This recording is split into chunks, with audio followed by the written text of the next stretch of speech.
Hello, everyone. Hello, Susan. Hello. Echo. Hello. Hi, Woody. Hey, Mr. Faith. Hello. How you doing? Doing well. Good to see you. Good to be here. I have 1137 on this phone. Is that accurate? 702. A little off. Okay. We'll wait one more minute because I'm almost positive Adam said he would be here. What about Christoph? So I'm trying to think. I think Christoph was headed to Mexico. I talked to him actually a week ago today. But I don't know if he was saying he would be back. Let me shoot him a text real quick. That's good thinking, Woody. Or pardon me, Sonny. He'll probably be really tense. Woody and I look a lot alike. I just have to grow a beard. Yeah.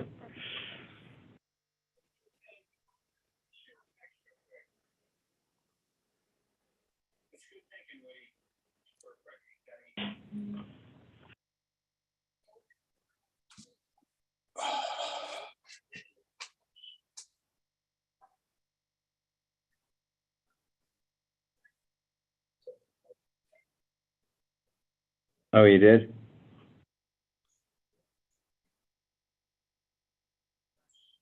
I said much. It was only 3 seconds long. That's a short voicemail.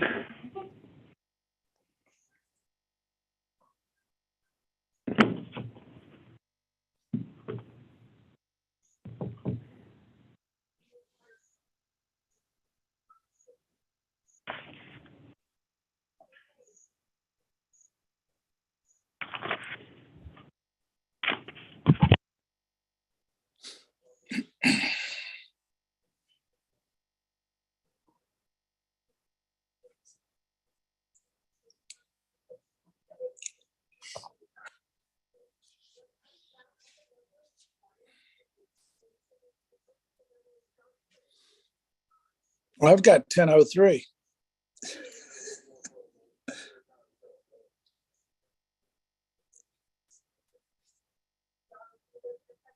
I forgot about that time difference. Yeah. It's worth it. Absolutely. We do have confirmation that Christoph is coming in now. So we'll just give him one more minute here. We did get a voicemail from Adam, but it might have been a bad connection or something.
Okay, let's get started.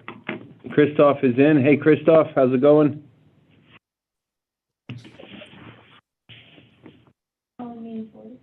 Yep.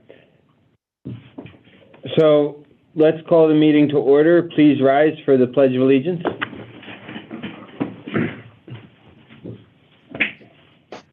I pledge allegiance to the flag of the United States of America and to the republic for which it stands, one nation, under God, indivisible, with liberty and justice for all.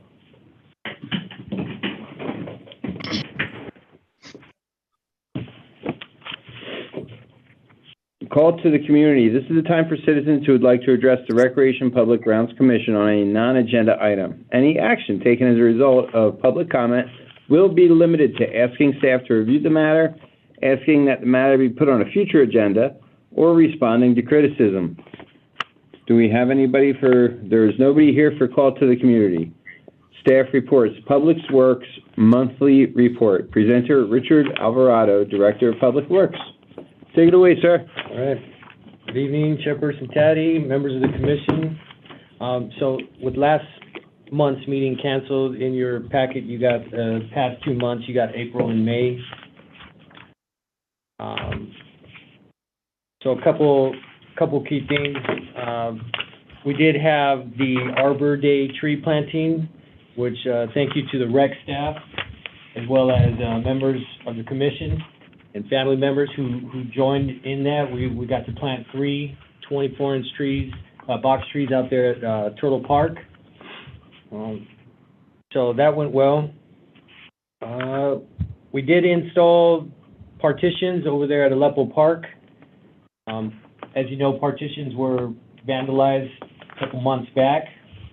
We added some baby stations in there. That park gets a lot of reservations, a lot of sports. So we decided to add those amenities in the facilities. Unfortunately, we're still dealing with vandalism. So one of the partitions had immediately got vandalized and broken off. So we're on hold right now waiting for parts to get that back in. Yeah, that's tough there. Now the striping, I know we said we'd be working on the striping of the parking lot, which we were. It's a matter of the contractor as well as some other staff who have teamed up, so that is on hold. We'll be getting an update as soon as next meeting. So we'll see how that goes. Public Works assisted with the Memorial Day ceremony, which was just held May 30th.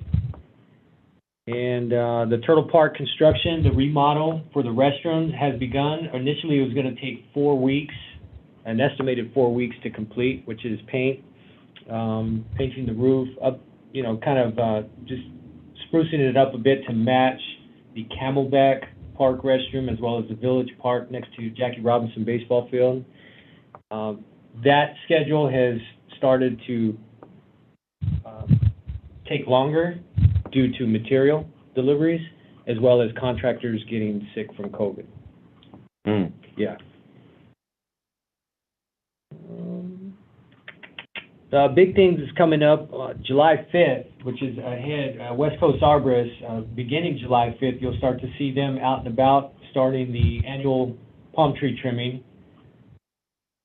And we will be posting that right after Juneteenth. I believe all staff is out. That's a holiday for us.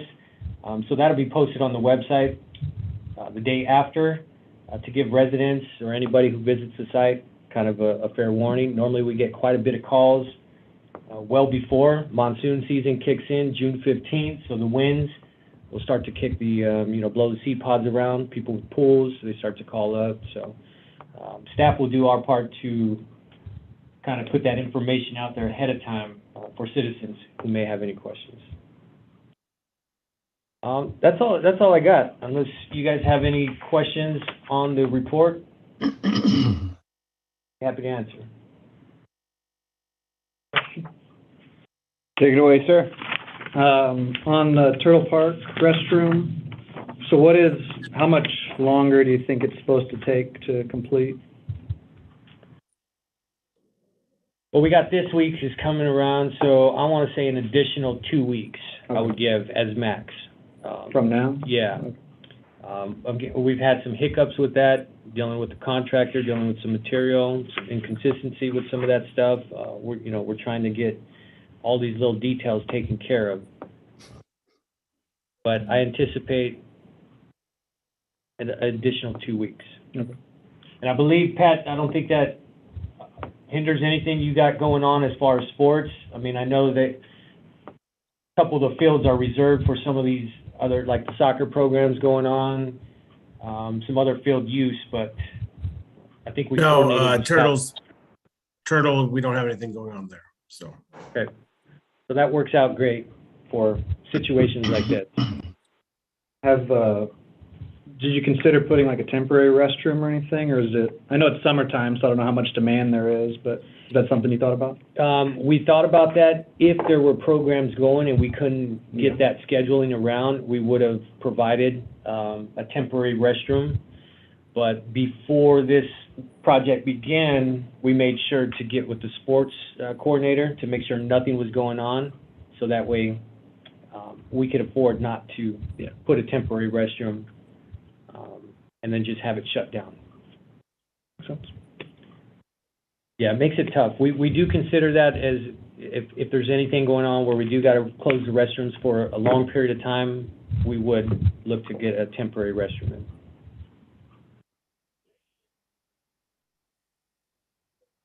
Are there any other questions? I'm sorry, I don't have the raise the hand thing on here today. Question about the palm tree trimming. Is there, and maybe think we kicked this around many years ago, an opportunity for the company that we have contracted to do it to reach out to residents that have trees that are not in the easement but are still accessible, to potentially have them pay extra to have those trimmed as well? I think what we could do with that is when we post the information about the upcoming tree trimming, we can place the contractor's information on there, so that way if any resident is interested, they can contact them directly and schedule it with them. I know we've done that with the orange tree pruning, you could say, maintenance on those. We've had their information out there so residents can go ahead and reach out to them and schedule a date and time for their personal use. Yeah, I think that would be good. It might also be interesting to see if that were, I'm specifically thinking about things where there's a lot of trees that probably could use some trimming that are not within the easement, but directly outside of it, to where if they were to maybe go by a week before and just target houses that have those, and maybe it's a win-win for the cities, for the residents, and for the company to have them go through at the same time with the same crew and hit everything. Yeah, that would be. We're going to have an annual meeting with the contractor here coming up within the next 2 weeks, I believe. So these are types of things that we talk about and kind of plan ahead. Okay, cool. Thanks. Yeah. And when did you say it was supposed to start? June 5th or July 5th. Okay. I know the rec center has palm trees right around the pool there. Have you considered doing those a little earlier than that, or? I believe we do. Sonny can attest for this. Normally, Sonny will, in the past, he's reminded me and said, hey, now's the time to get in there and get them done. So I believe there's a certain time that we can go in there and have the climbers, they have to climb those trees and get those trimmed. So there'll be a certain time for that. And Yeah, Sonny, if you can, what's the normal date for that one? Typically, we'll get in there as soon as you start to see the pod things before they open. As soon as you start seeing them collect on the trees, they get in and get those before they pop open. And then sometimes they've had to come back later and actually do those 2 times just to make sure that the pools in the deck aren't getting, really inundated by the seeds. So they try to get the pods before they pop open. So I don't know, you'd have to look at the trees and determine that. I don't have a date that's usually done, but I know we try to get it several weeks in advance of their normal start. And then too, we got to consider the pool use. Those times they come in and, start their early swims or early events. So Tricia, we'd be getting with you on that as well to figure out the best times. Yeah, we did that last year. We'll work it out. We haven't seen any real issues so far at the pool, though. Yeah. In terms of droppings. Yeah. Are there any other questions? Good. Keep them coming. Thank you, sir. You're welcome. Community and Recreation Services Department Monthly Report. Presenter Tricia Kramer, Director of Community and Recreation Services. Take it away, ma'am. Thank you, Chairman Taddy. Hello, commissioners. Nice to see you.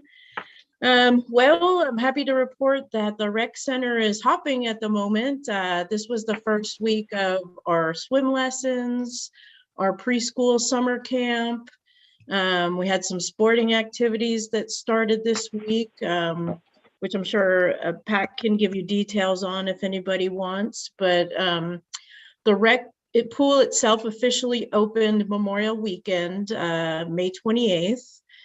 And you may have seen in my report that the motor on the main pool pump went out on us just that week before. So that was a little stressful, but we were able to get that fixed, replaced within the week in time to open on time at the rec center. So we had a nice Memorial Day weekend. As Richard mentioned, we had the Memorial Day ceremony, and we did not have Sonny this year, and we missed him at it. But it was a nice tribute to those who have fallen. So I was happy to be a part of that. And the mayor served as our MC. I don't know if any of you were able to go, but I hope if you did that you enjoyed the ceremony. In terms of the facility itself, we on Memorial Day also hosted a cardboard boat regatta, which was a lot of fun for the families. Families were able to sign up for teams of 4 to build boats out of cardboard and duct tape and just compete against each other to see who had the coolest design, who had the most dramatic sinking, and who went the fastest. And so that was the first time that we put it on, and the lifeguards had a lot of fun as well. So we're looking forward to continuing that tradition. And Ace Hardware was kind enough to donate a lot of the supplies for us that were used. So that was cool as well. In terms of the courts, the rec center basketball courts, that use has shifted now that the school year is over and kids are coming in the early mornings. I haven't seen any this week. It's been pretty hot.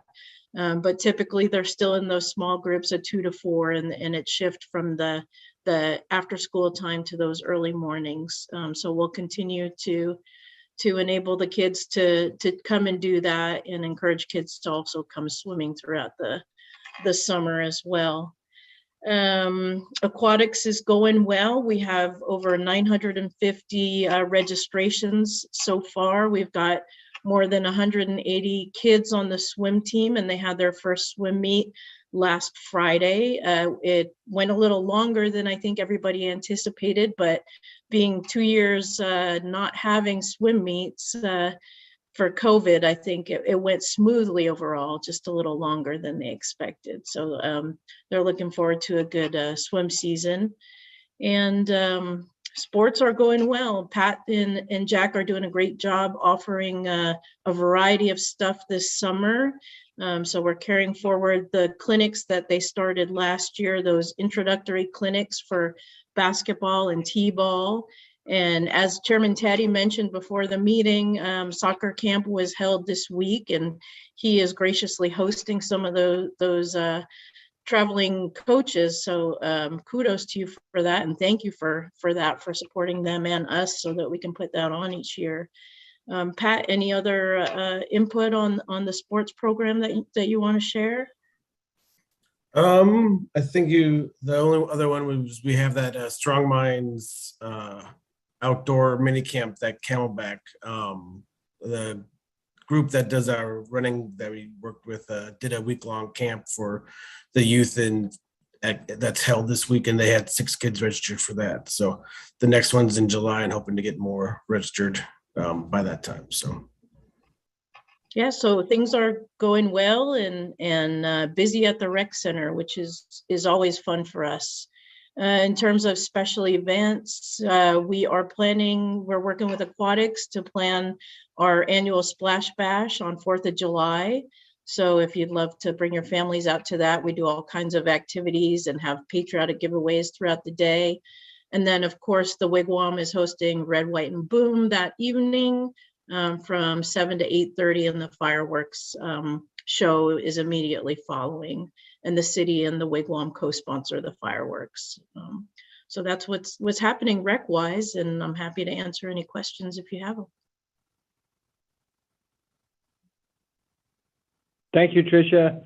Thanks. Are there any questions for Tricia?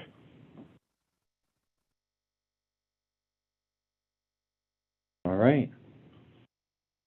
Thanks again, Tricia.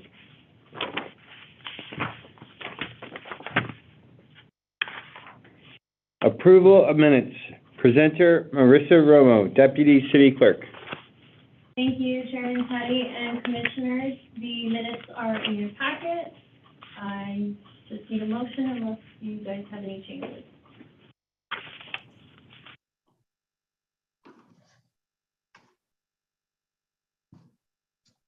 I'll make a motion to approve the minutes. I'll second. Are there any questions or topics for discussion before we vote? All in favor, say aye or raise your hand. Aye. Aye. Okay, the minutes were approved. Thank you, Marissa. Thank you.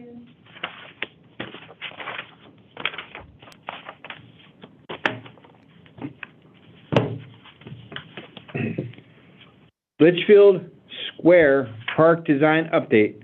Presenter, Mr. Woody Scouten, Special Projects Manager. We are honored to have Woody talk to us tonight about the park, everybody. Take it away, sir. All right, thank you. Let me share my screen here. So can everybody see that okay? Yes. Yes. Okay, good. Thank you, Chairman Taddy and members of the commission. What I want to do tonight is, since we may have a couple of commissioners who weren't involved in the original park planning and design, I want to hit some of the background and then get you up to date on what's happened. You know, as with most projects, this design has been evolving over the last year or so. So we've got a few new things to talk about. So just as a reminder for everybody, the park is 2.5 acres and sits in the middle of Litchfield Square. We're currently marketing the parcels around it for development. We have a purchase agreement on lot number 3 here, and they're moving ahead with the design and approval of their project. The other 6 lots for development are being marketed by Jones, Lang and LaSalle, which is a nationwide commercial real estate services company. So we expect to start seeing some good interest coming in from, regional and maybe even national building developers. So then let's go to the next slide. So let me back that out a little bit. So, okay, there we go. So I think you remember, a lot of the original elements of the park are still here. We've added some, and I'll get to those, but just basically we have a main restroom up in the northwest corner. We plan to have a second restroom over by the amphitheater. The aviation themed playground is also up in the northwest corner. The Palm Plaza, which is date palms that will be uplit at night using RBG lighting. That means that we can make any color we want to light those palms. We have the water feature, a couple of little creeks that will flow down to this little bridge here. Along those will be some tables and chairs so people can sit there. Then we also have what are called water seat walls. So this is where the water cascades down the front of the back of the seat You can sit there and enjoy the coolness from the water. You have this Belvedere, which overlooks the amphitheater. It's elevated a little bit, a few feet. We're still showing the carousel in there. That's kind of a inside tongue-in-cheek joke. I think it was Matthew who originally recommended that or suggested that we put a carousel there, but the logistics of that and operating it are just too hard to manage at this point. So we're not quite sure what's going to go yet in the center of this Belvedere, but we'll come up with something. And then, of course, we have the gardens here, which could be educational gardens. This is how cotton grows. This is, how alfalfa grows, whatever, this some opportunities there. And then, of course, the amphitheater and the event lawn to the south. Now, the amphitheater, let me talk about that first. You might notice that we've kind of enlarged the amphitheater here. So what we're trying to do is come up with a stage, similar to what we have now, but also provide some back of house facilities like a restroom, a changing room, makeup area, storage, audio visual, things like that we'll need in order to put on, basic shows with lighting and audio visual equipment and so on. We're also planning to have a large motorized roll down screen so that we can use the amphitheater for movie nights. We're also working on a design for the shade structure.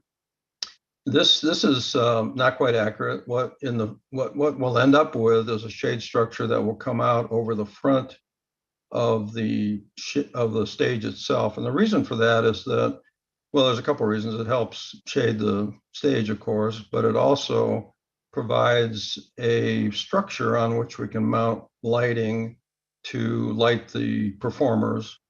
And you always want to have, I've learned this now, you always want to have the lighting coming down at the performers at a 45-degree angle. So that means we need to have the structure out in front of the stage a little bit. So we've got some cool ideas on what that's going to look like, and we're working on those designs. The shade structure will be uplit, also with RGB lighting, so that we can change the color. And the shade structure will be made out of sails, so that you can light those from below, and it'll look really cool at night. Some of the things that we've been enhancing in order to help manage our special events here.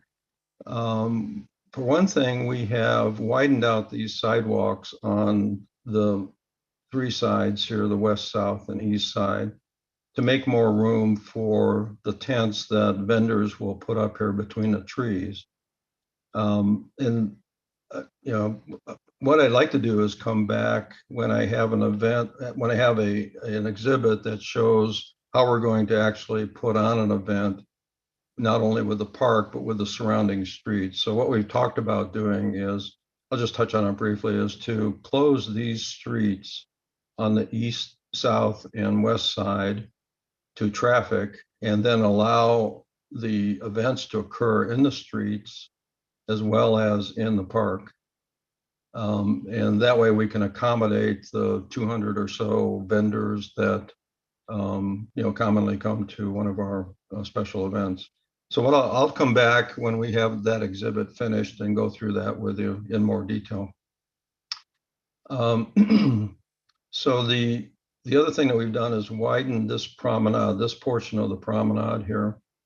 And the idea there is to provide an access for trucks. So one of the things that we've been talking about for events for the amphitheater are concerts or some kind of special event where the city may want to either sell tickets or have alcohol. And if we're going to have alcohol or tickets, we have to fence it in to control that.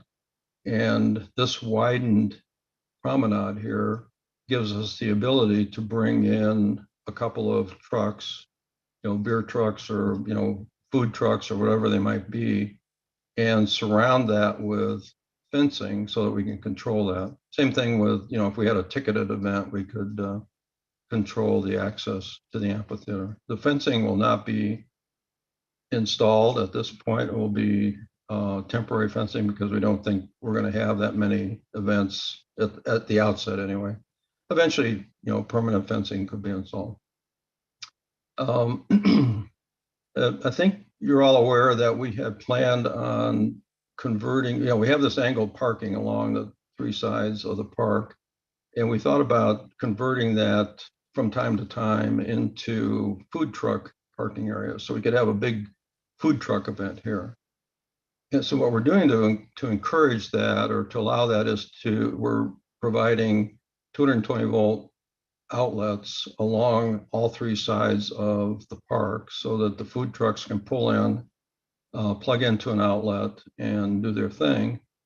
And of course, to support that, we need to have benches and picnic tables and so on. So we're providing 4 3-table picnic nodes in the event lawn space. We're also providing a row of picnic tables over here so that people, buy their food, they've got a place to sit and eat it. We're also providing benches along the south and west sides of the park. We already have benches, scattered throughout the promenade and the north promenade and so on. But, these will be benches that, just anybody can come into the park and sit and enjoy the park. Or when we have some kind of event, the benches will be there to provide a place for people to sit. Let's see, what else?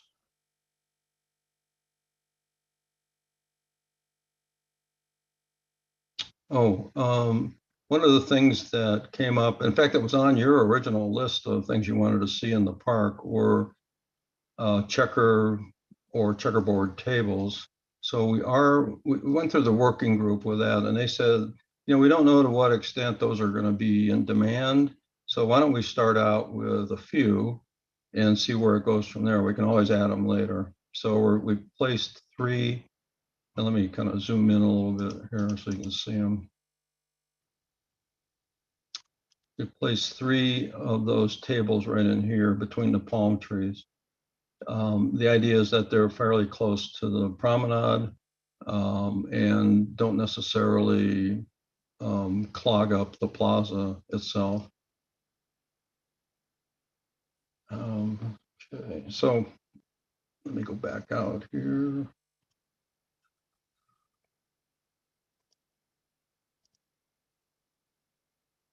So those are kind of the enhancements that we've done over the last year or so.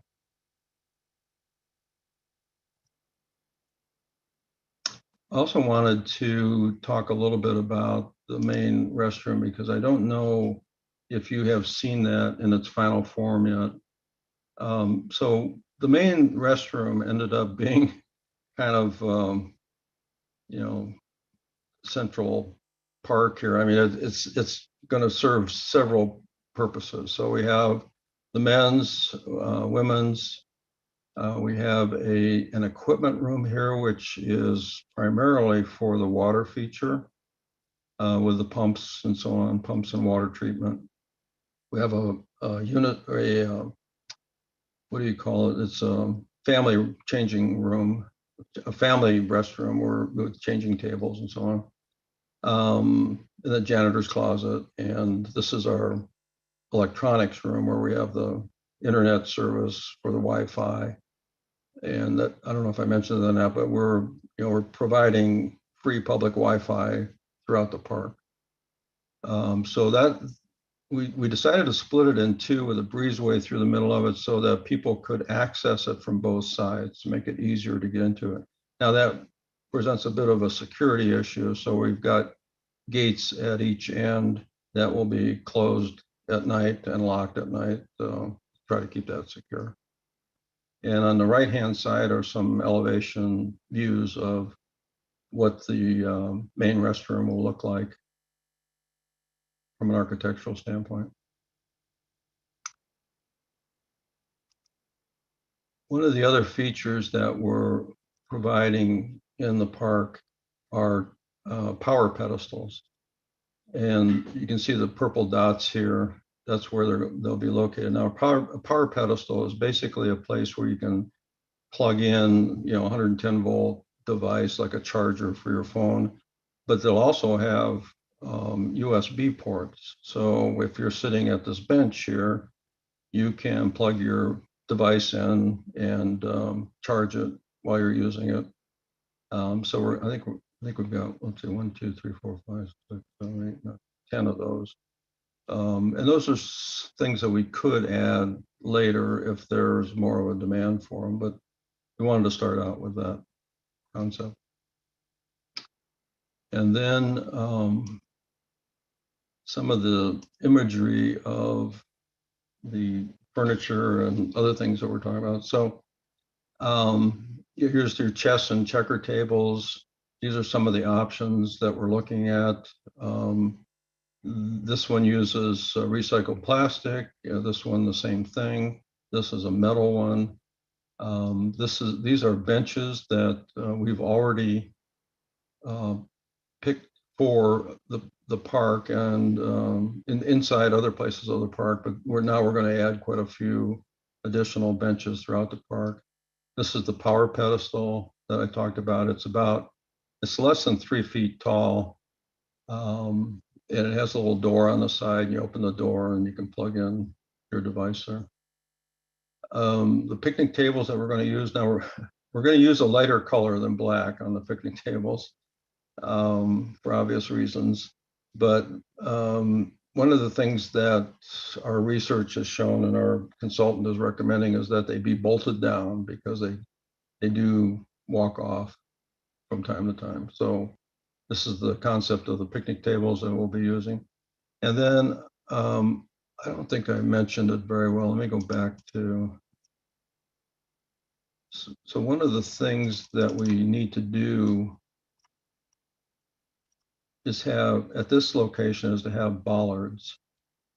And the idea is that those will always be there until we want to bring a truck in to this promenade. So then we would remove the bollards, the truck could come in. So we're looking at different styles of bollards. And this is just a sampling of some of the things that we're looking at. We're trying to make them unobtrusive, but also, not just boring. So we're looking at different styles. We'll come up with something that is appropriate for this park. So with that, Mr. Chairman, I think that's all I have to present, and I'll just open up for questions if there are any.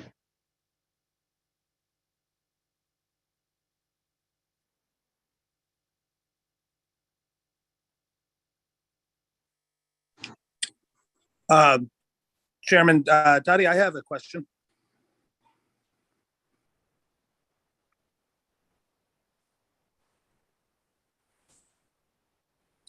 Can you hear me?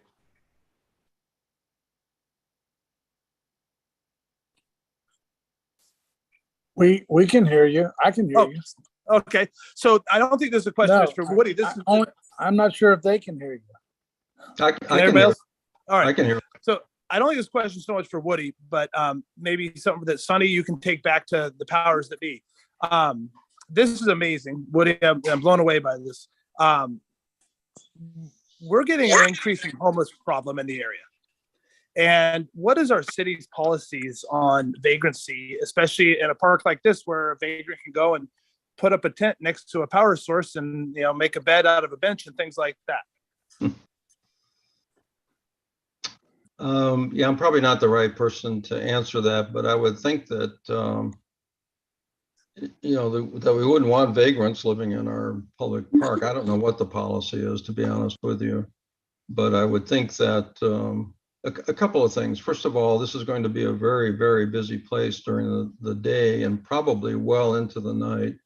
With the kind of restaurants that we're seeing, they'll probably be open at least till 10. There may be some bars open, longer than that.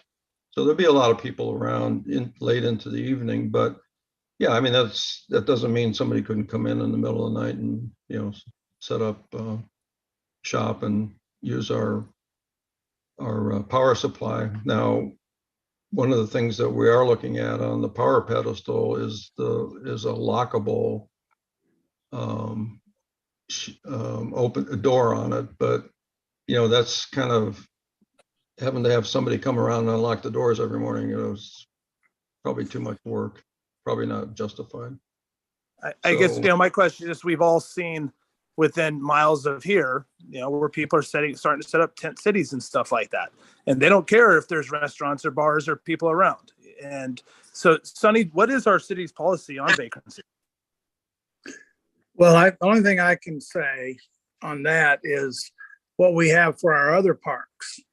Our other parks close at a certain time at night, and I think it's 10 p.m. And after that, they're trespassing.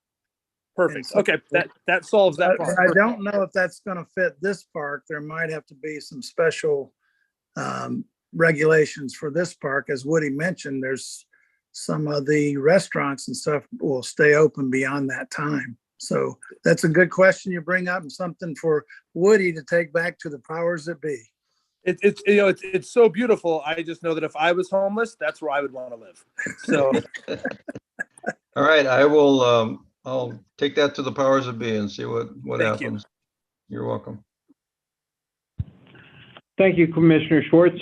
Commissioner Fix, take it away.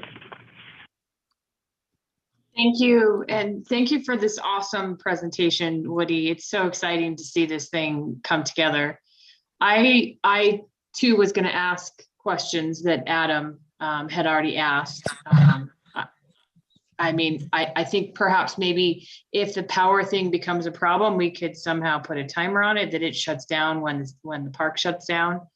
And I was wondering, Woody, if you could go back on your share the screen of the overall image. And then could you zoom me in on that Belvedere?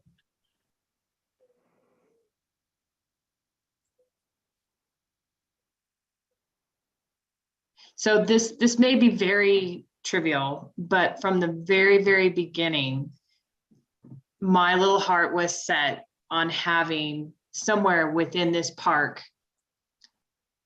an area where the Litchfield Park logo would be in the surface somewhere, whether it be in the entry, in brick or however it's done. And in looking at this from an aerial perspective, I would think that Belvedere would be perfect to have our round Litchfield Park logo as the surface of that. I don't know if you guys can see our logo from that. But that's my only input. Other than that, I think it's amazing. Thank you. We are planning to put the logo in this little fountain area here. I believe we have the logo on the main park entrance sign. So we have this entrance sign that you walk through. It's almost like a gateway. And it'll have Litchfield Square Park on it, or some other name. And I think that has the logo on it as well. I'll check on that. But what you're suggesting is that the logo maybe go in the center of this Belvedere right here. Right. So those bricks are with basically, as you look at it from an aerial, that is the whole circle is the logo with the orange and the green. And that's actually a really good idea. Let me see if we can pull that off. Thank you. This project is just like every other project that I put together a budget and a cost estimate for it before we had done any design. And as we go along here, the last year and a half or 2 years, I think the budget is kind of thrown out the window. we just keep adding things and adding things. But I like that idea. Let me take that back to the working group and see if that's something they want to support. Thank you. So to maybe contribute to your question too, Commissioner Fix, 42 on the map with the keynotes, 42 says it's a Litchfield Park logo, and it looks like that's directly west of, so it's right there. Yeah, that's what that is, Chairman Taddy. This is where the water bubbles up for the water feature. So we're not calling it a splash pad because that adds in all kinds of county requirements, like for swimming pools and things. We're calling it a fountain, but it's basically a ground level. If somebody gets wet, so be it. But that's where the water bubbles up for this stream, and then the stream disappears under the bridge here and returns back to the pump station. And then the same thing over here, except we weren't planning to put the logo there, just make that a plain one. But the water bubbles up here. There'll be a central water jet that is lighted. These seat walls will also be lighted at night. But yeah, that's part of the water feature there. Nice. Commissioner Colbreth. This looks really good, Woody. Thanks for presenting to us. Is it planned to be completed in phases? And if so, what's the schedule for the phases, and how does that coincide with the rest of the overall project as far as timing and everything like that? Yeah, sure. Good question. Originally we were talking about doing the park in 2 phases, but since the council went ahead and approved that bond issue, I think we're going to be able to complete it all at once. And that's our plan right now anyway. It's very difficult for me to say at this time when we're going to be finishing this park. As you can see by looking at the site, we're just coming out of the ground with some curb and gutter and getting ready to pave the streets. The rest of the streets will be started probably in October. And then, we want to get those pretty well along before we start working on the park. So just off the top of my head, I would say the park would probably begin construction in spring of next year, and probably take about 6 months to build. And how does that fit in? What's the timeline for, breaking ground on other buildings and things like that? Is the park first, or is there buildings at the same time? Or? Yeah, of course, we don't have a lot of control over the buildings themselves. Let me go back to that slide there. And these, the buildings are going to take, anywhere from 18 months to 2 years to design and build them, because we won't even sell the land to a developer until the council approves their project. So it has to go through the design review board, has to go through staff review, design review board, and ultimately to the council. And once their project is approved by the council, then we'll sell the lot to them. At that point, they've still got about 3 or 4 months just to get their construction drawings completed, and then probably 8 months to build a building. So you can see we're probably going to have the park finished before the first buildings are finished. And are all the roads going to be in as well, or is that going to be phases? Yeah, that's coming up in September. We'll be taking to the council the next proposal to build all of the interior streets. Right now we're working on Litchfield Road and Village Parkway over to this point. This next proposal will extend Village Parkway, modify the median in Old Litchfield Road, build all of these streets, including this extension up here, do all the landscaping, all the lighting. We have extensive median lighting planned. We have to modify the median down here. All of that will start in October, at the end of September, early October. And that'll probably be about 8 to 9 months of construction.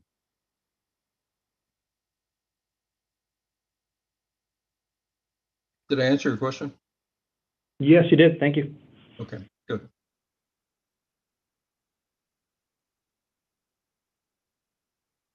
Well, Commissioner one other thing I can mention real quickly is that we are in the process of contracting with a design build company to start working on the parking garages.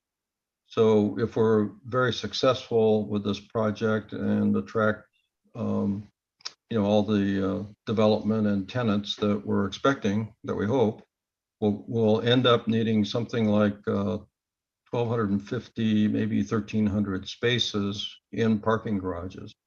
And those garages would be, spread around the site towards the outside of the area. So we just now have that group getting started.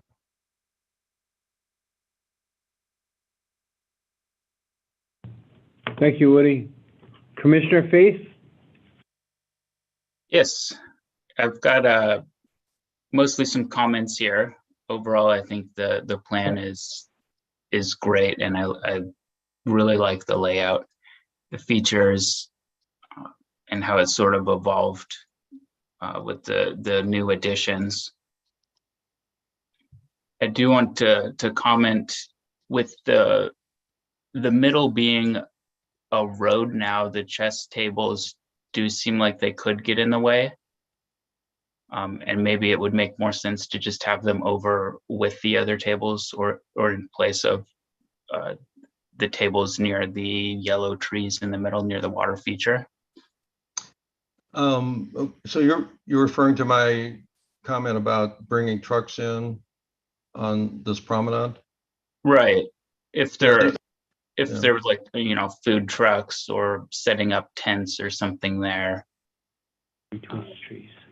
Yeah, the intent is that either the trucks or vendor tents would not go beyond this point. That's why we didn't widen this portion of it. This is now about 20 feet wide. This is about 15 feet wide. So the idea is that this, 99.9% of the time, this is a pedestrian promenade. The only time that we would have vehicles here is when there's some kind of special event going on at the amphitheater, where the city either wants to be a ticketed event or they're selling alcohol. Then we would bring those trucks in here, because we went back and forth a lot about, well, maybe you could park the trucks out here in the street, but then you got, all kinds of issues. So we kind of agreed that this was probably the best way for those, few times a year when we're going to do this, that would be the best way to do it. So the idea is that we would never have any trucks down here on the west. Would that area be part of when there are like the arts and crafts fair? I thought you mentioned something in the Palm Plaza where there would be something in the Palm Plaza booth set up, or. Yeah, I think that's the main reason why we wanted to have them kind of over here at the edge. Not only are they, close to the promenade, but it also keeps this Palm Plaza open for, and that's a great idea. I hadn't thought about that, but maybe you have a little bit of a outdoor art fair, if you will, on the Palm Plaza. So you want to kind of keep that open for those kind of events. Yeah. Yeah, I totally agree with what you're saying about keeping it open. And I was saying, move the chess tables even further out of the way to really keep it open. Oh, I see. Okay. Yeah. And just a thought there. The other thing I was thinking about during your presentation is the proximity of the water feature to the playground area. This seems like a playground area for pretty small kids. of course, some sort of, drowning hazard anytime there's water. But perhaps if there's just like a visual barrier, or so Yeah. that it's not kids on the playground are like, oh, there's water right here. Let's go to the water. Yeah. Looks like my computer froze, so I'm not able to zoom in on it, but there's a couple of things. One is you'd really have to struggle to drown in this water feature. I mean, it's only, a few inches deep. It's it will look like a very natural stream, but it won't have that much water running through it for obvious reasons. So, I think we're okay from the standpoint of, having people, if they do get into it, they're not going to be in much danger. Also, we're going to have boulders along both sides of the water feature to try to keep people out of it, to discourage people from going into the water feature. Obviously, if somebody wants to get in there, they're going to do that. But so, yeah, we've thought about trying to protect people from falling into it, obviously. But the other thing is that we would hope that if there's any kids over here, their parents are watching them. Yep. Yeah, definitely. And I think the rec staff would agree that a couple of inches of water is enough for a small child to drown in. And it'd be good to have, some sort of boulders up there, just a small barrier, even for small children, in case the parents don't look for 30 seconds or a minute. Anyway, just a comment there. And the logo that Commissioner Fix brought up, I really like that. I think that seems like a great idea, and to be sort of like a wayfinding. So nowadays people are gonna, pull it up on Google Maps, and it'd be nice to have the logo there from the satellite image as well as from land. Mm-hmm. Yeah, like I said, I'll take that back to the working group and see what they would like to do. Yep. And when you were talking about the sails on the amphitheater, it reminded me recently of the Scout Park sail structure that blew over. I'm sure it'll be more structurally sound than that, but maybe something to keep in mind if you don't remember that. Oh yeah, no, this will be very robust, Yeah. not only for that reason, but also because we'll be hanging lights and speakers. Yeah, Off of the expensive structure. stuff. So, yeah, it's not going anywhere. Yeah. Cool. Well, that's all I have. I really appreciate the presentation, and it's looking real good. Thank you. You're welcome. Thank you, Commissioner Faith. Thank you, Woody. Are there any other questions for Woody at this time? Woody, I just have, I wouldn't even call it a question, maybe more of a statement. In the amphitheater where the seated walls are, at one time there was a discussion about, and I had just asked Richard a minute ago, he said it's graded from the back of the lawn in front of the amphitheater down to the stage. But the only question I had was, were we raising the ground to meet the back of the wall so that, for example, if a family's sitting behind the wall and there's people sitting on the wall, they would still be able to see the stage as opposed to a raised wall from the backside? If you could picture, I may not be explaining it very well. No, I understand what you're saying. The idea is that, these are permanent, to provide some seating for, in kind of an impromptu thing. Let's say on Friday night, we want to bring in a little band and some of the shoppers want to, find their way over there. Then we've got some seating for them. But, if we're putting on some kind of concert or a movie night or something like that, these areas between the seat walls would be usable, but only by people with chairs, because if they're sitting on the ground, they would not be able to see over the people's head. Now, you're right that there is a gradient here.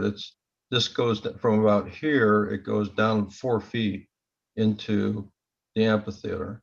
So there is a gradient, a slope here, and that does help people sitting on the seat walls to see over the people in front of them. But anybody bringing in a blanket is going to be challenged, in these areas. So, but there's plenty of other places, around for people to put down blankets or, just sit on the grass.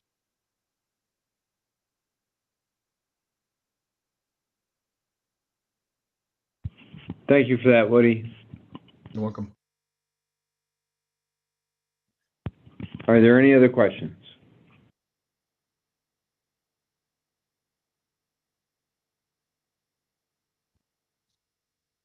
Okay. Woody, once again, this looks beautiful. All right. Thank you. Appreciate it. Really appreciate your Remember, work. this all started with you guys. Well, right on to that. Whatever small part we played, But you guys have done marvelous work here. Marissa, my computer froze up, so I'm not able to stop sharing. So I'm not sure if you can do that. I already stopped it, Lee. We're good. Okay. Saguaro Cactus, and I apologize if I'm not pronouncing that well. Saguaro Cactus Observation Project. Presenter Anthony Taddy, Chairperson. Discussion and possible action regarding Saguaro Cactus Observation Project and the potential for community involvement. If I could direct everybody's attention to the AZ Central article in the packet or on the link that Marissa shared, and just review this article briefly before we discuss. Chairman Taddy, I did not share the link. I only printed the article from the website because there were so many ads. Oh. So by printing the article, it kind of eliminated all of that. Oh, right on. Okay. So I'm going to assume then that we've already reviewed the article from the link, or maybe we could just do it that way now since most people are virtual anyhow.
One more minute here and then we'll start to discuss.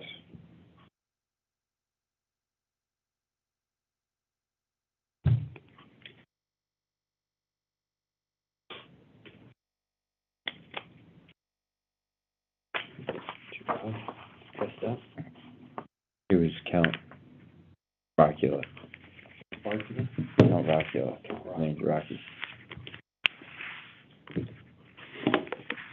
So just as a few of you are finishing up, I'll start giving a little background. Vice Chair Andy Phillips brought this article to a few of our attention a few weeks ago, and basically put out there, what do you guys think? Now, it kind of rung a bell for me because I didn't grow up in Arizona, so I was one of the people who, when we got here, I was amazed at the Saguaro cactus, and I saw it this week again when 3 European coaches came to our house and couldn't believe the fact that my neighbors had these huge, 25-foot cacti in their front yard. And it certainly is something that's extremely unique to Litchfield Park too, in the sense that once the saguaros were considered protected, you just didn't see the neighborhoods bringing them down from the mountains anymore or out from, the open space anymore.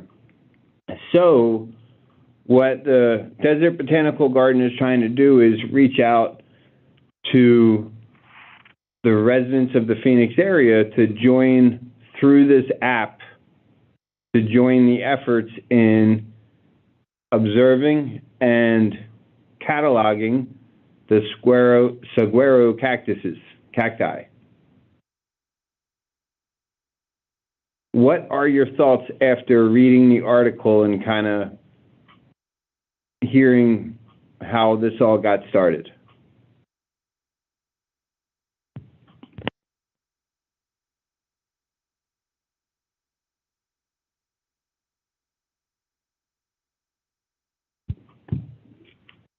Not everybody at once. Yeah, this is Christoph. I mean, it sounds like a great project.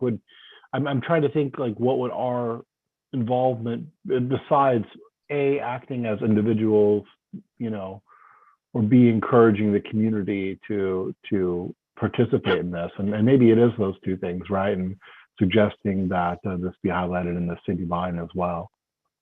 But are there other considerations for us as a commission to be involved in this?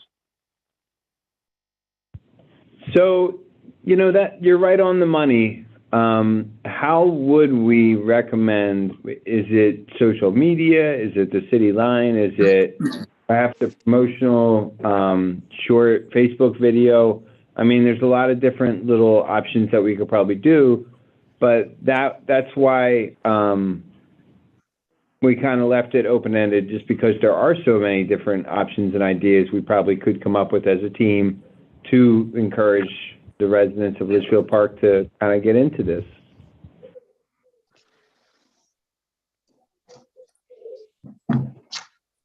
Sonny? Are you ready to say something, Susan? I was just gonna say, I think this would be good to put on our website and, put in our city line and have residents download the app and, just kind of participate. And then we could, report back, give progress reports, however that comes out of the app. Is that what you're looking for, Chairman? Yes, so I think that's right on the money. The only other thought that Sonny, you go ahead before I say anything else. I know you were right about this too. I was just going to say, I think Susan's on the right track, and so is Christoph, that it's not something that RPG would have to take on and manage the project. I think just getting the word out would be interesting.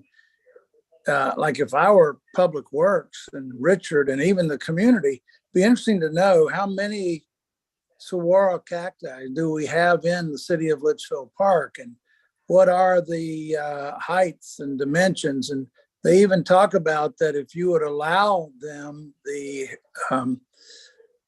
to come in and take samples, and there's a lot they can learn from doing that. But just for the city of Litchfield Park to participate. And of course, it would have to be a volunteer situation where if I have a big cactus in my front yard, I have to be the one that would maybe take a picture, count how many arms it has, estimate the height or so on, and send that in. And if I wanted to make my cactus available to the gardens to come in and take some samples, then I would have to be the person that would would give them that permission. So I think it's just a matter of us getting, the commission getting the word out, not so much that the commission has to be tasked to manage it.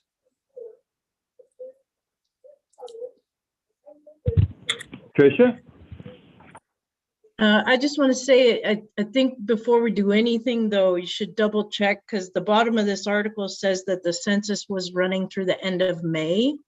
So you probably need, you did? We did, yeah. Okay, cool. They said they would take the information as long as, no, right, Okay. good catch. Go ahead, Commissioner Faith. I was thinking that maybe our role would be to talk to the folks that do this and maybe see what their recommendation is, and to maybe, you know, a mini partnership with them. I mean, like, our role would maybe be more vetting them to make sure it's a legit organization and app, although it seems like it is, but maybe just contact them and flesh that out a little bit more and then present it to the citizens. Have we done that already? So there has been some initial outreach, and they did say, well, the Desert Botanical Garden are the ones that are behind this. That's the one over by the zoo, Commissioner Faith. So they're you know, pretty stable, pretty well known, the authority on desert life, as it were. But we did reach out to them, and they even said they would come out and talk to a group of people, or, you know, they could probably, as opposed to coming out and talking to us, partner with us on a social media outreach if we wanted to ask them, hey, do you have any promotional materials or anything like that? Other than that, I actually did download the app, and I made observations on 2 cacti.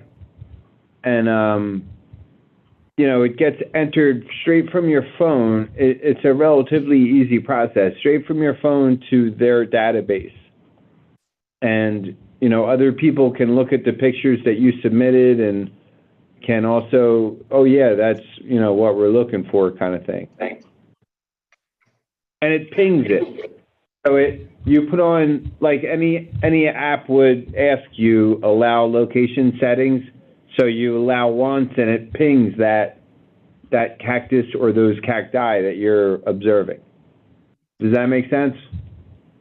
Yeah, definitely. I missed the Desert Botanical Garden part. I thought I read something about California wildlife, which I wasn't familiar with.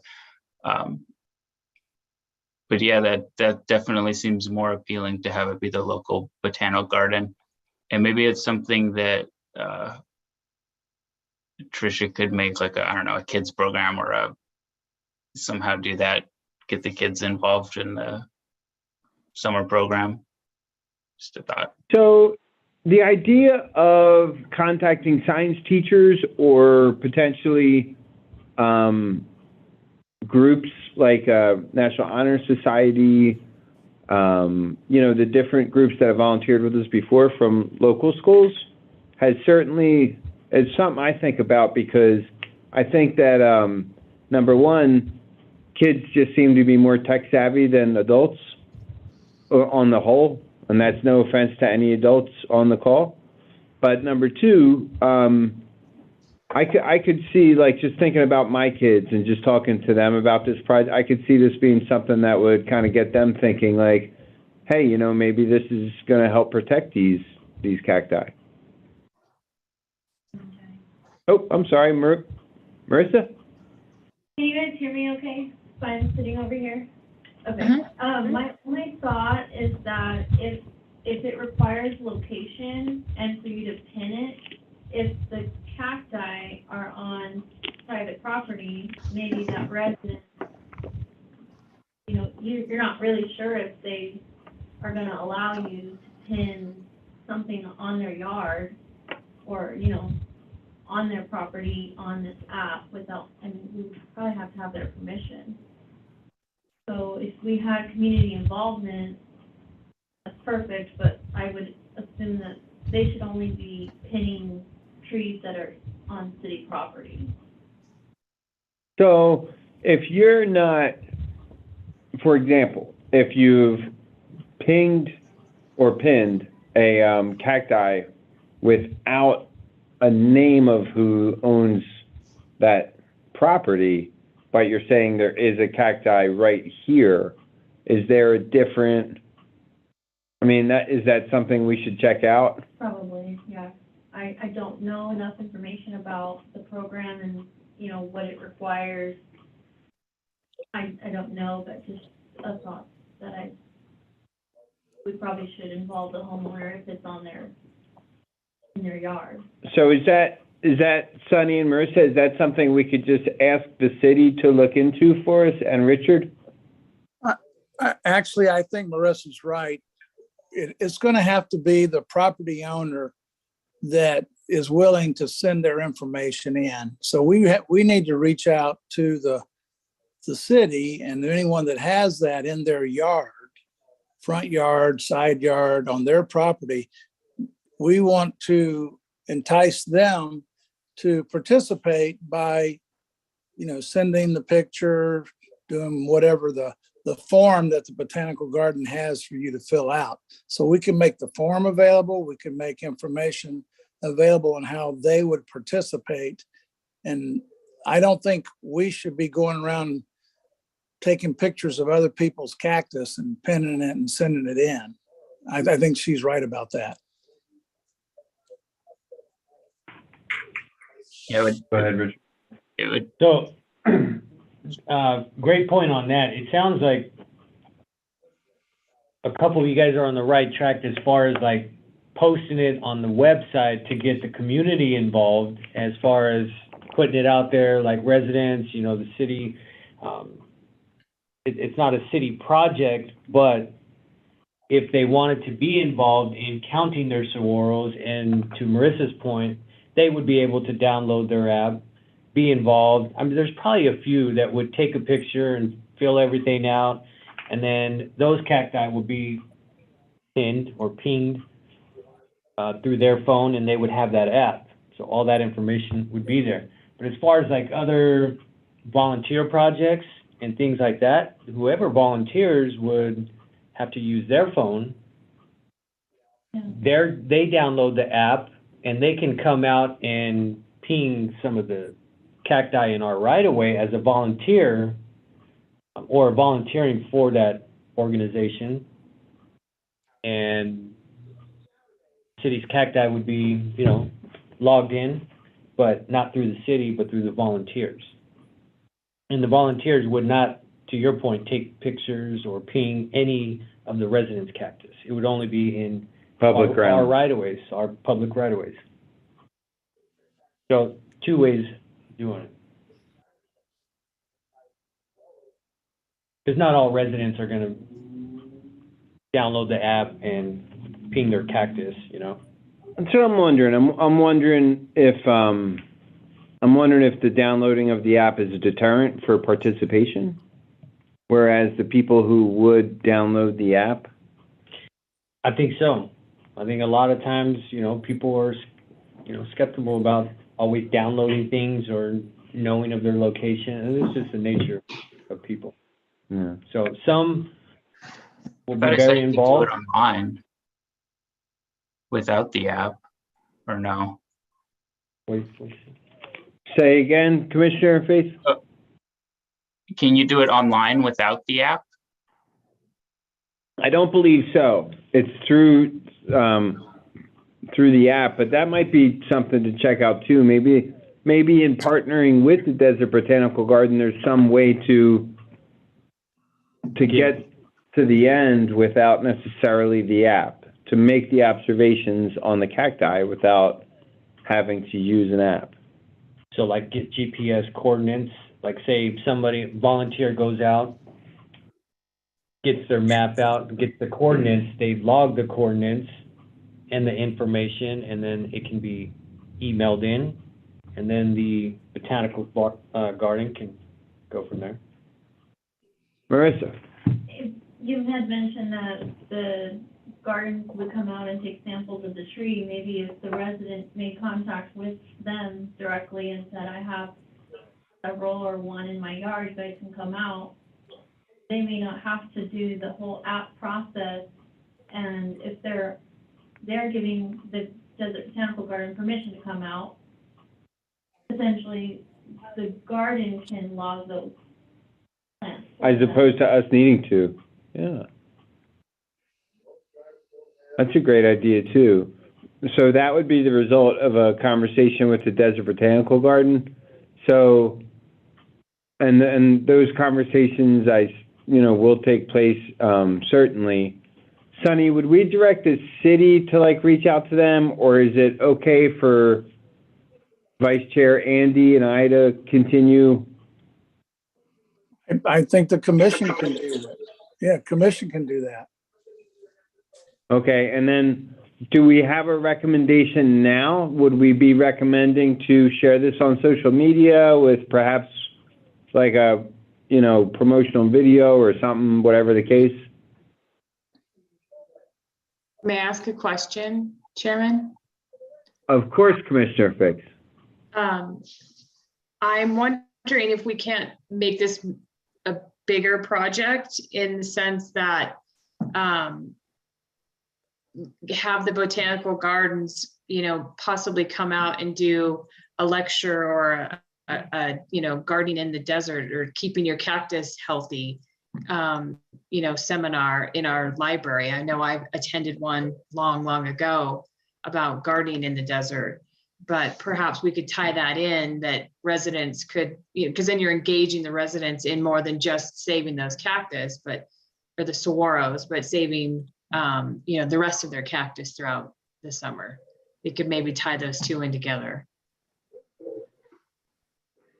Right on. And they did offer to come out at one point with Vice Chair Andy. So that's certainly something we could look into with them, for sure. And maybe that does drum up more participation too, having that sort of interactive presentation. We do have the educational gardens in the park as well, so that's a great tie-in.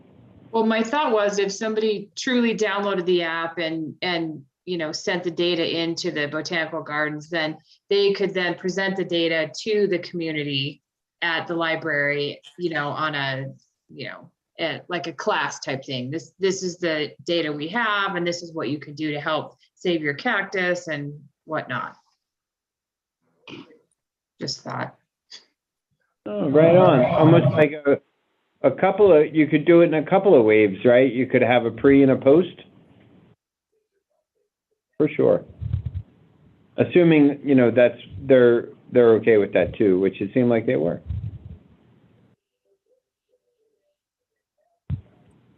Are there any other thoughts?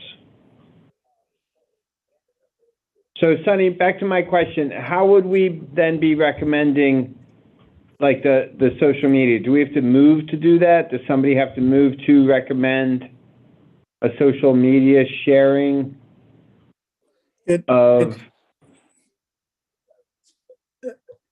Commissioner Taddy, it sounds like several of the commissioners have suggested maybe again contacting the Desert Botanical Garden people that are interested in us counting and say, look, we have some interest, but do you have ways you can share with us that we can get the information out? Do you have something we can post on our social media?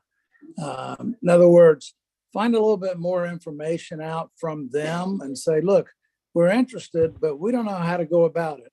How have you done it in other cities? How have you been doing it?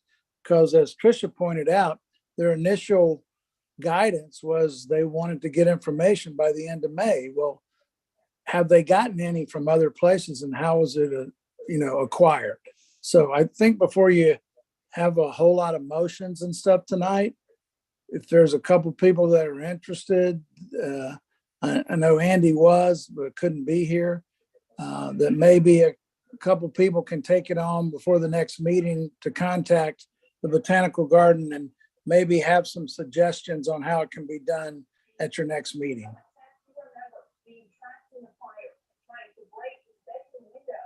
specifically how we could share the information out, Sonny? Is that what you mean at the next meeting? Right. How did other communities do it? Did other communities get involved by the end of May as they requested? And how was it done? We don't have to reinvent the wheel. Yeah, like if they have some pre-printed flyers or something that we could share, we don't have to recreate all that information if they already have it, so. Sounds good. Okay, so we can reach out and email Sonny and see who's interested in getting involved? Well, why don't you ask right now? You're there. See if anyone is interested in doing it. So in addition to Andy, whom I know would probably be interested, is anybody else interested in getting involved in reaching out to the Desert Botanical Garden, perhaps a member, somebody's family's a member? All right, Commissioner Fix. Right on. So we'll share with you the emails that, you know, we've gotten back and forth so far. And then we'll have more information on this at our next RPG meeting. Is there anything else, Sonny, I should cover on that? No, you're the chairman. I think that's all you need to do. Copy that. Okay. Are there any other comments? The moment I've been waiting for, Yard of the Quarter, presenter Marissa Romo, Deputy City Clerk. Staff will present the homes selected for the second quarter of 2022, which will be recommended to the City Council for recognition as Yard of the Quarter. Take it away, ma'am. All right, thank you, Chairman and Commissioners. I'm gonna share my screen. Winner was 349 Ancora Drive. So the owner or resident was contacted today to be notified that she won, and Public Works placed a sign as well today. So next week is the council meeting, and the certificate will be awarded to her by the mayor. Right on. Was she excited? I did not speak with her.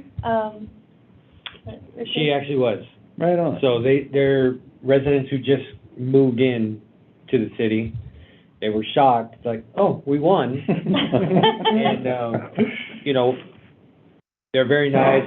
They pretty much gave us an area to place it. We took a couple photos, and we did mention to them about the meeting tonight, but they're more than welcome to go on the website, view it, request to speak, and also that they'd be presented the award next week in the council meeting. So we did relay the information to them, and Pretty much it. Thank you. Congratulations to the residents, and the side of the house was so cool there, where they have grass, and they also have the rocks on the side with like a lot of native plants. It was really neat. And thank you to the RPG Commission for getting out there, nominating, and voting. Are there any questions or comments about Yard of the Quarter?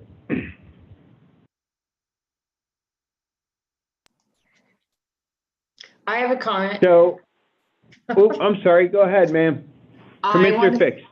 I want to thank Marissa for making the Google Doc that we could just input our scores as we drive around looking at these properties. So it's so convenient, and I thank you for taking the time to do that for us.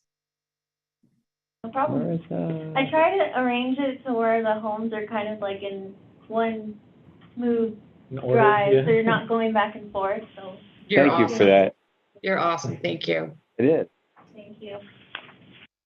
Right on.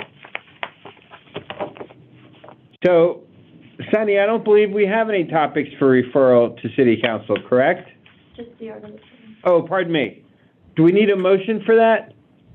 Okay, so our topic for referral to City Council is exactly that, Yard of the Quarter. But I didn't mean to skip over it. Commissioners report on current events. Who has a report on current events? That is the commissioner. Commissioner Faith? Yeah, I'll say that I went to the second meeting of the Scout Lodge, and I thought they did a really good job incorporating the feedback. I wasn't at the initial meeting, and not very many people came to the second meeting. I was thinking that would be the one that people go to. And I thought they did a good job incorporating the feedback and moving that along. And if the plan looks really good, community's really involved with it. And it's going well. And that is the report. Thank you. Right on. Commissioner Colbreth? Making me get on. I do have something to share. My youngest daughter's doing swim team for the first time this year at the rec, and that's been going smooth so far. So good job to the staff over there. We also recently reserved the pool for a birthday party, and just kudos to the staff. Everybody's very helpful, and it's the rec center is in really good shape, and appreciate everything you guys do over there. Thank you. We'll pass that on to Aquatics too. Commissioner Schwartz?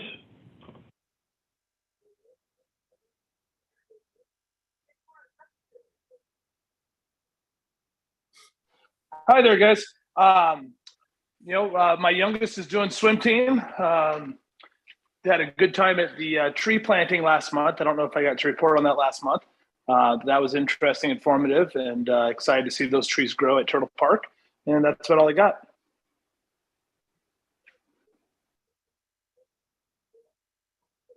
Commissioner Gertz?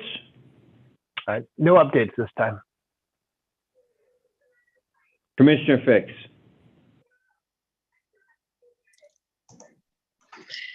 I just want to commend the city. They are keeping our streets clean. They're keeping our parks clean. They're doing just a great job. We're very blessed to live in such a place that's so well cared for. I only have a comment of concern that I've started to notice an increasing trend of people with dogs off leash on our city parks. And it's going to become a problem. I don't know that it has been yet, but it's just a matter of time. And when I say dogs, I'm talking German Shepherds, Labs, Boxers. And I think that maybe we might look at putting notices out, reminding people that their dogs need to be on a leash. These aren't dog parks, these are parks. So perhaps maybe we could talk about that at our next meeting or offline. Maybe just the city could take care of it. People running their dogs, Commissioner Fix, is that what you're noticing? Yeah, throwing the balls, just letting them run, and as our, residents are walking their dogs on leashes, it could become a problem. Like, I'm a dog walker myself, and when I see those dogs in those parks off leash, I immediately go the other direction just to avoid any kind of confrontation. So Chairman Patty, Commissioner Fix, I know that we've had a few residents call City Hall about this issue. So we've been getting them over to Rena, our code enforcement officer. But unfortunately, she has to catch them. So unless it's being reported, at the time, or if maybe of the individuals that are, constantly doing it, or you can get her that information so that she can follow up with this, these individuals, or try to make contact as best she can. Something that she's probably chasing that doesn't really, know who they are. So. Right. I'm just wondering if we'll talk about it. I will write an email. How's that? Since it's not on the agenda. Okay, thank you. Thank you. Thank you, Commissioner Fix. Thank you, Marissa. So I was at the Memorial Day ceremony. I was in the second row, and I will say that I've been there almost every year that I've lived here, and it is a top-notch ceremony. Every year, there's a few speakers, and there's always the honor guard, and it's much appreciated. So thank you, Tricia, for such a nice ceremony. And whomever else was involved with getting it set up. Are there any other reports?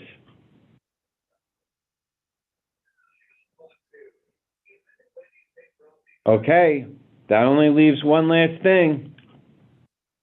Would anybody like to move to adjourn? I move to adjourn our meeting. I'll second. Are there any questions before we vote? All in favor of adjournment, raise your hand or say aye. Aye. Aye. Okay. The motion has passed. We are adjourned. Thank you, everybody. Good night, everyone. All right, guys.